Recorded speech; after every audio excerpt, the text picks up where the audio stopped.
Welcome to my channel, 00J Love. Okay, I'm out here today. My goal is to build a stage, and I wanted to use pallets so that I can have some free wood. Yay, and I'm using all of those pallets. This is the space that I'm going to utilize to build my stage. Now I'm trying to find out how do I want it. I drew out a plan. I know this is about the width I want. I'm gonna bring it over some more, but I'm trying to see, do I need to go out this far? Because if you're on this stage, and I'm gonna build it up, but if you're on this stage and you have a table, that's plenty of room. I might not need that much room. So I was trying to find out if I went sideways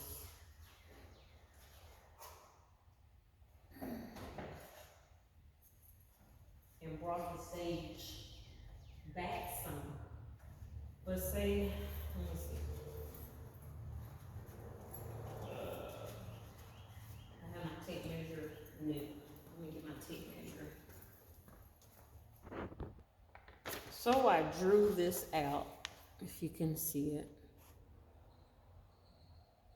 because our upcoming event, I wanted to have the stage ready because it's a while from now, is 8 feet, and I wanted to have a foot from the edge to the table. But if I don't have to necessarily do an 8-foot table, I can do a 6-foot table. 3 people on that side, 3 people on that side, and a speaker. Or if there is a band, that still should be enough room for the band.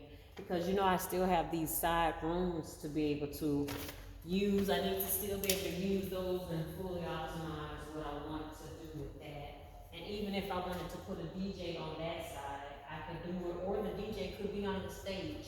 So I'm just really trying to figure out.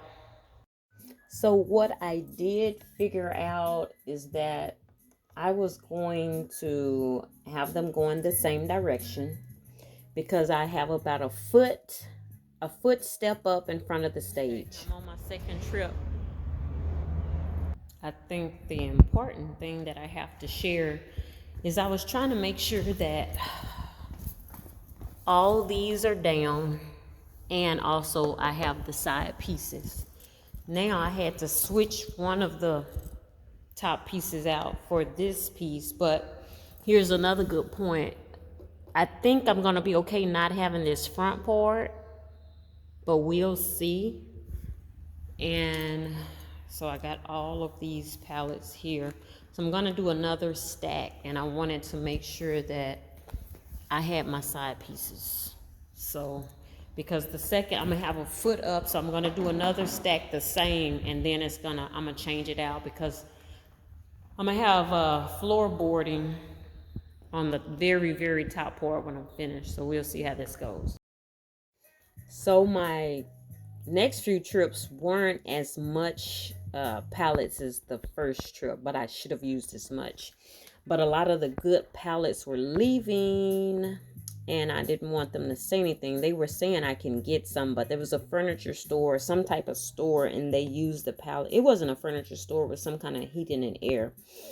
So I left like 13 inches for that front step, and I figured I was gonna have 2 floors of pallets.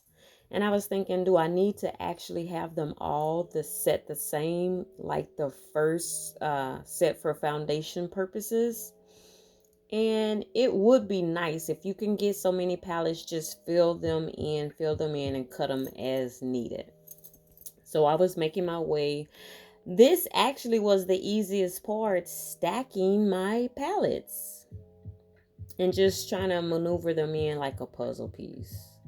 I think because I did 4 layers of pallets. And so just making sure that I had the same quality was getting a little bit more hard. So this is, okay, so on this one, I have to show you that I have to cut some of the pallets. See, I had to cut some pallets and move them there. So I have to put pallet there. And I did about 3 runs of pallets. I separated them a little bit, but I would have liked to have kept the same format as the first foundation when you're doing this. And I have my steps. I wanted to make sure I had a good solid step. So this is pretty much what it looked like, but I had to go in and fill in some more parts of this.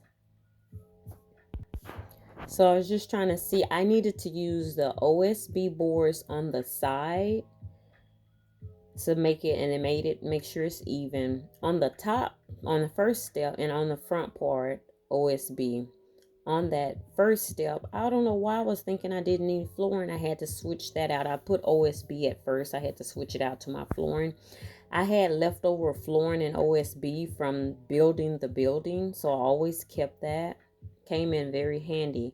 I did, however, have to buy, I did buy 6 4x8 tongue and groove floorboards to go on the top.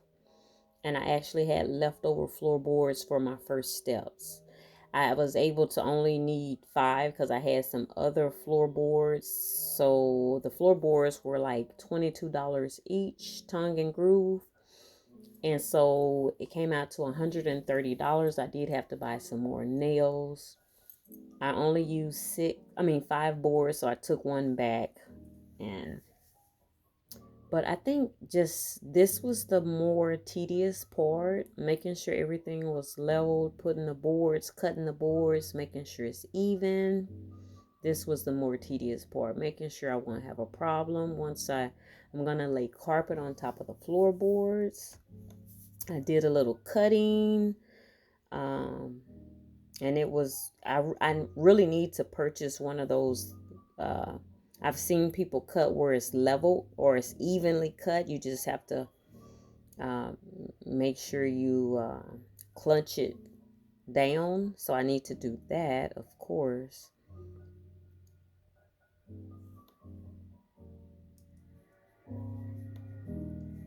And so I was trying to see, should I put the opening at the edge or the tongue part at the edge? That was the only thing. I probably should have called someone and asked for specific. I ended up putting the groove part at the edge because I just figured it was going to be cleaner. And the other part is me marking where can I screw in, because once I put the boards on top, I'm really blind. You know, the step wasn't so bad because I knew I definitely had boards in the front and the back or in the middle of it. That wasn't a problem. But once I got to the actual top part of the flooring, I had to sit down and think about it for a minute, see what was going on. And so, yeah, I cut my hair. So you can see my hair is a little bit crazy. Crazy hair day, don't you know? And so I'm just showing you, we still have to screw in at this point. Someone else wanted to come and get involved, and they were handing me the screws, my little helper bee. Can't stop, won't stop. So some of them I was just trying to see. I know one thing that I should have done that I didn't is I should have started on one side and I didn't. These are my carpet selection. From left to right is 58, 89 cents, one $1.09 or $1.08. So this is what I'm looking at. Oh my God, I'm looking rougher than rough. But I just wanted to show you, these are the 3 so you can see them even better. And the more expensive one, which you know I like to keep it cheaper, but this does look really nice. And I think I'm gonna go with this one. So here it is, this one. So next time you see it, I'm gonna show the installation. That's gonna be part 2. Thanks for watching. 00 J Love.